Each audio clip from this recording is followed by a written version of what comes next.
Jacob's descendants spent many years working as the Egyptian servants. Only a few families went down into Egypt originally, but they had multiplied into a large population. They were surrounded with Egyptian idols and false religions, and this caused many of them to forget about the real God and His law. And they copied the Egyptians in worshipping the sun, moon, stars, and animals and man-made images. Everything around them was designed by Satan to make them forget about God. However, there were still people who made sure they did not forget God and were sad to see the others joining the Egyptian religion. They cried to God to deliver them from slavery and to bring them out of Egypt so that they weren't surrounded by all the idolatry and the corrupting influences. But many of Jacob's descendants were happy to stay as servants in Egypt rather than go on a difficult journey to Israel.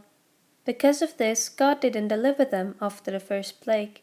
He showed how cruel Pharaoh was by allowing Pharaoh to not listen to and oppress them until the 10 plagues had occurred. This would also show them how much stronger God is than Pharaoh, so that they would be anxious to leave Egypt and choose to follow God. God's followers had told the Egyptians about the only true God and showed them the evidence for Him. The Egyptians tried to destroy their religion by threats, cruel treatments, and promises of rewards, but were unsuccessful. This made the Egyptians angry. The last 2 pharaohs treated them cruelly. People encouraged each other by referring to the promise made to Abraham and that Joseph had told them that God would bring them back to Israel. Some would listen and believe, but others looked at their own sad condition and felt no hope. The Egyptians had heard that the Israelites expected to go back to Israel, and they made fun of them, saying that their God was weak. They pointed out that they were a nation of slaves, and teasingly said to them, "If your God is so just and caring, and has more power than the Egyptian gods, then why doesn't He show how powerful He is and free you from being slaves? You say our gods are false, but they have made us rich, and they gave us all of you to be our servants. They have given us authority and power over you. We have the power to oppress you and destroy you, so that there are none of you left." They derided the idea that the Hebrews would ever be delivered from slavery. Pharaoh boasted that he would like to see their God deliver them from his hands. This destroyed the hope that many Israelites had. They knew that despite believing and worshipping the true God, their lives were a burden as slaves for Egypt. On the other hand, the Egyptians worshipped fake gods with no power, such as wooden or stone idols and the sun, moon, and stars.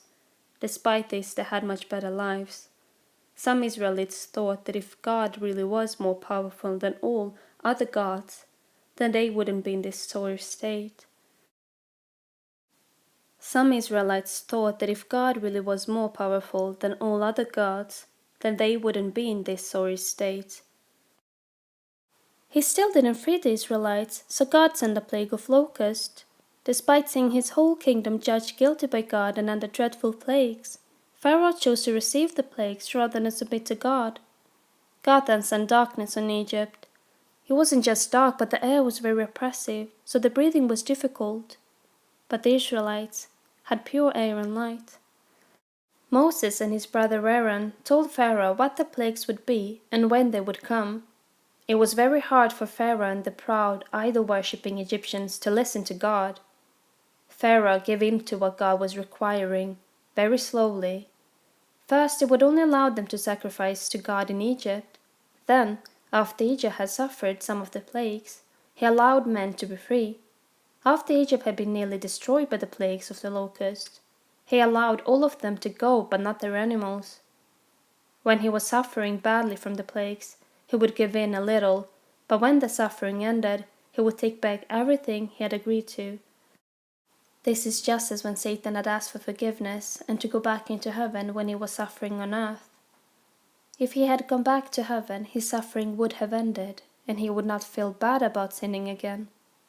True repentance should exist even without suffering. This is why, with Pharaoh, many plagues were needed for him to let the Israelites go. It was Pharaoh and the idolatrous priests who refused to let the Israelites go before the last plague. The rest of the Egyptians wanted to let the Israelites go. Moses then told Pharaoh that the angel of God would kill the firstborn children. The last plague was the most severe. But Pharaoh was extremely angry and wouldn't humble himself.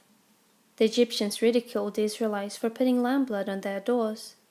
This blood protected the Israelites from death, just as Jesus' blood can protect us from the death that our sin requires.